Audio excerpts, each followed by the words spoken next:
The story begins long before the events of Prometheus and Alien.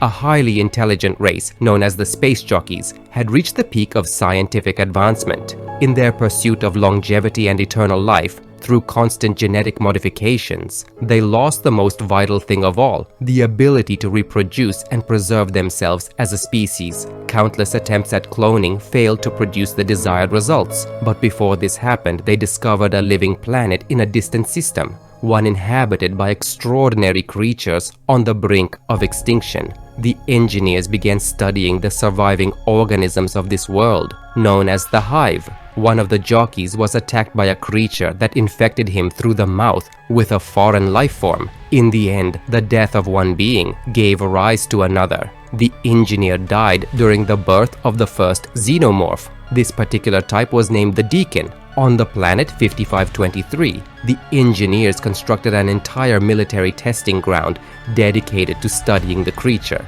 Since its blood had astonishing properties, it could rewrite DNA and generate vesicles, primitive single-celled organisms that enabled the engineers to create new worlds on habitable planets. Soon after the Deacon died, they began attempting to replicate its blood, hoping it would help them restore their ability to reproduce and survive as a species. But they failed. Instead, the substance they created did the opposite. It destroyed DNA, and in small doses, it gave birth to xenomorphs. These were extremely aggressive and dangerous, and instead of the Deacon's unique blood, they had acid flowing through their veins. The pathogen was ultimately preserved as a weapon of mass destruction.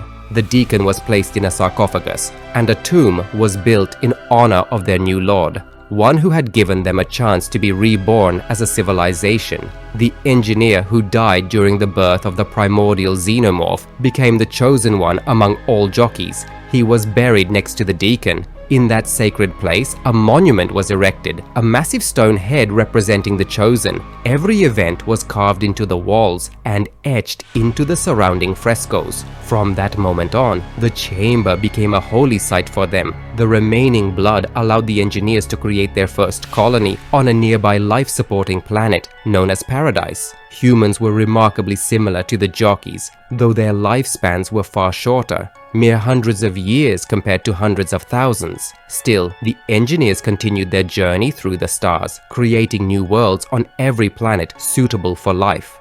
In the solar system, the space jockeys discovered a planet they called Arden. There, they performed a ritual to begin a new world. The ritual involved two engineers, one an elder, hundreds of thousands of years old, and the other a young one, chosen to sacrifice himself, just as their first chosen had done. The young engineer would drink the blood of the primordial xenomorph to create life in his own image. Time passes differently for the jockeys than it does for humans, and across ages and centuries, the first people begin to populate the planet. Of course, the towering white titans aid in their development. They teach them writing, agriculture, and help them build the first stone cities. But as time goes on, the cosmic visitors arrive less and less frequently. The creators slowly stop returning, giving humanity the chance to grow on its own. And the engineers observe. They see that humans are hostile, greedy, always at war, constantly killing one another. Around 2,000 years ago, the engineers returned to Earth, bringing with them a human who had been raised and taught on the planet Paradise. He was sent to become a messiah for humanity, but humans killed him, and that was the final straw. A decision was made. Humanity would be wiped out with the pathogen, and a new Eden would be created. On the testing ground, 5523, the engineers prepared for the mission. They began loading their ships with urns filled with the black pathogen. But not everyone agreed with the plan to annihilate mankind. A rift formed within their society between the space jockeys and the elders. Sabotage followed. The pathogen was dropped into a terraforming chamber, and without warning, hundreds of unsuspecting engineers were infected and killed. Those who wore biosuits were attacked and destroyed by the resulting xenomorphs. Only a small group managed to survive, taking refuge in the chamber with the massive stone head. Another faction of jockeys who had been transporting facehugger eggs instead of the pathogen was also sabotaged. one of their massive ships, the Juggernaut, crash-landed on a nearby moon, LV-426. 2,000 years later, a pair of scientists, Dr. Elizabeth Shaw and Charlie Holloway, believe that humanity may have been created by another race. While exploring the mountains of Scotland, they discover an ancient star map carved into the rock. It matches similar images found in multiple ancient civilizations. They interpret it as an invitation from our creators. I think they want us to come and find them. This idea caught the attention of Peter Weyland, the head of the powerful and influential Weyland-Yutani Corporation. Peter had everything: power, wealth, but what he lacked was time. Like all humans, he was dying of old age. He funded a scientific expedition aboard the vessel Prometheus, aimed at exploring the distant moon LV-223, which orbits one of the stars shown on the ancient star map. His personal android, David, had translated a piece of ancient cuneiform found near the star map in the cave. That translation revealed details about a ritual of world creation and the history of humanity. Peter believed that on this distant moon, he might find what he needed most: more time. From David's translation, he learned about the ritual and the origin of mankind, and so the decision was made to assemble a team and set off in search of humanity's creators. Peter Weyland personally selected every member of the crew, lonely people with no family or ties, so that if the mission failed, no one would come looking for them. The entire expedition was kept strictly confidential. He disabled all protocol restrictions in the android David, granting him full access to the Weyland-Yutani Corporation's password database and complete knowledge archives. While the crew remained in cryo-sleep for the long journey, David monitored the flight and spent his time learning to speak the language of the engineers. He learned the language directly from the ancient cuneiform script. Upon reaching their destination in December of the year 2093, the expedition's overseer, Meredith Vickers, informs the crew of their mission's true objective: to find humanity's creators. Right there. God does not build in straight lines. Starboard side! This valley! Captain, do you think you can put us down there? As they enter the planet's atmosphere, the crew spots enormous structures on the surface. They decide to begin exploration the very day they arrive. Once inside, they discover a vast labyrinthine network of tunnels. They also realize that something within the structure is generating breathable air. Terraforming is underway.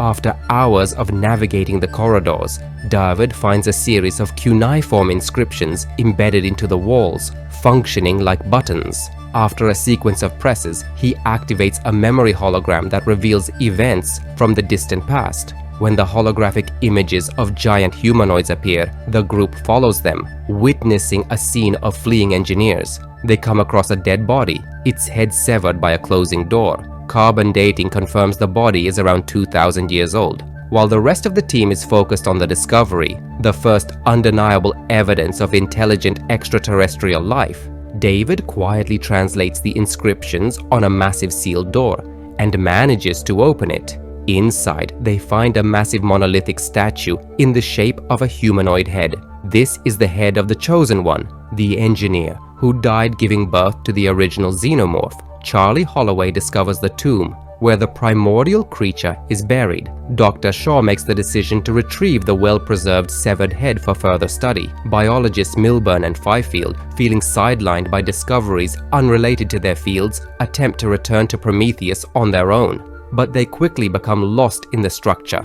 Meanwhile, the android David has a different mission entirely. He becomes fascinated by the urns containing the organic substance. Without telling the others, he secretly takes one. Further exploration is put on hold when a massive storm approaches, forcing the crew to return to the ship. In the ship's laboratory, while analyzing the severed head of the creator, the team discovers that its DNA is nearly identical to human DNA.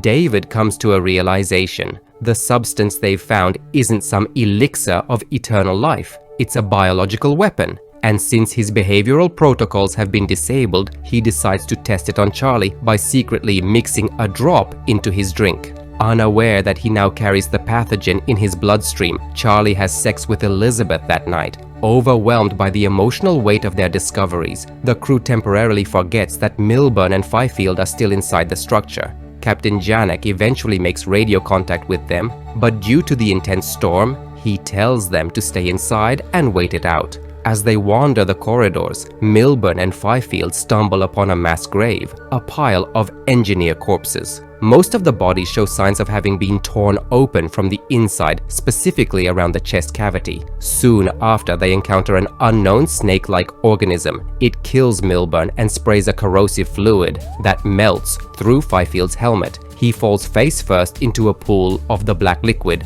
After the storm subsides, the rest of the crew returns to the structure and finds Milburn's body. Meanwhile, David secretly discovers the engineer's navigation chamber. Inside, he sees a massive 3D holographic star map with Earth illuminated. From the memory hologram, he learns that the engineers had planned a mission to Earth to destroy it. He also finds one surviving jockey still in stasis. At the same time, Holloway begins to fall ill. It's clear he's been infected by an unknown pathogen. They rush him back to Prometheus, but Vickers refuses to let him on board. She can't take the risk. She makes a brutal decision and burns him alive with a flamethrower. Devastated and shaken, Elizabeth Shaw, who had previously been unable to conceive, suddenly finds herself pregnant. But during an examination, David discovers that the fetus isn't human. He quietly injects her with a sedative, intending to study the pregnancy later. However, Shaw manages to escape and makes her way to the automated surgical pod. There, she initiates an emergency cesarean procedure to remove the creature growing inside her, a squid-like organism resembling a trilobite. She completes the operation just in time and injects herself with a painkiller. Shortly after, Shaw encounters Peter Weyland, who had been in stasis aboard Prometheus. From him, she learns the full truth and the real goal of the mission. Weyland hopes to ask the creators to spare him from death by old age. One of the engineers is still alive, and they plan to wake him to speak with him directly. Meanwhile, the grotesquely mutated Fifield returns to Prometheus, violently attacking and killing several crew members before being stopped and destroyed by Captain Janek. Later, Janek begins to suspect that beneath the structure lies a massive spacecraft, one loaded with deadly biological weapons. Weyland, accompanied by his team and Shaw, enters the structure. David wakes the surviving engineer from stasis and attempts to communicate with him in the ancient tongue. The engineer responds reluctantly, explaining that they never invited humanity and that this place is not his home. He then turns to Weyland and asks him a single question. What have you done to deserve the gift of eternal life?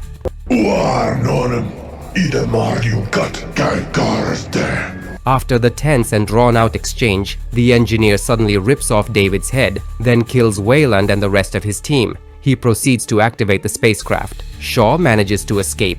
Over the radio, she begs Janek to stop the engineer's ship at any cost, convinced that he intends to deliver the deadly black liquid to Earth. Janek makes a critical decision. He sacrifices himself and his crew, crushing Prometheus directly into the Juggernaut. The collision causes a massive explosion.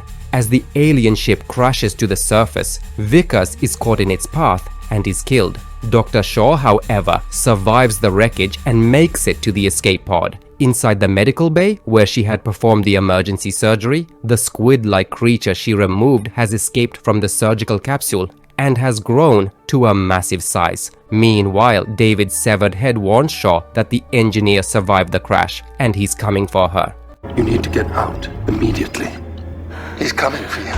The engineer bursts into the escape module and attacks Shaw. In a desperate move, she releases the squid-like creature, which latches onto the engineer, immobilizing him. It then forces an ovipositor down his throat. Shaw reactivates David and with his help manages to launch another one of the engineer's ships. Her goal is clear. She wants to travel to their homeworld and understand why they wanted to destroy humanity. From the engineer's lifeless body, a new type of xenomorph emerges from his chest. It bears a strong resemblance to the Deacon, the original xenomorph whose blood was considered priceless by the engineers. This one is less aggressive and highly curious. Like a child seeking answers, it begins exploring the planet. Eventually, it reaches the chamber with the massive stone head. Sensing something familiar, it presses a green crystal embedded in the floor. A hidden tomb opens before it. Inside lies the primordial xenomorph. Tubes are connected to its back, pumping the black pathogen through its body. Its head is translucent, revealing a skull underneath that closely resembles that of a human. Friends, if you want to watch the full scene with the engineer's conversation, the one where they discuss the creation of a new world, and the moment when the last engineer speaks to Elizabeth Shaw, follow the link in the video description. A follow-up is coming soon, where I'll briefly cover Alien, Covenant, and the original Alien from 1979. To make sure you don't miss it, don't forget to subscribe to the channel. See you in the next videos.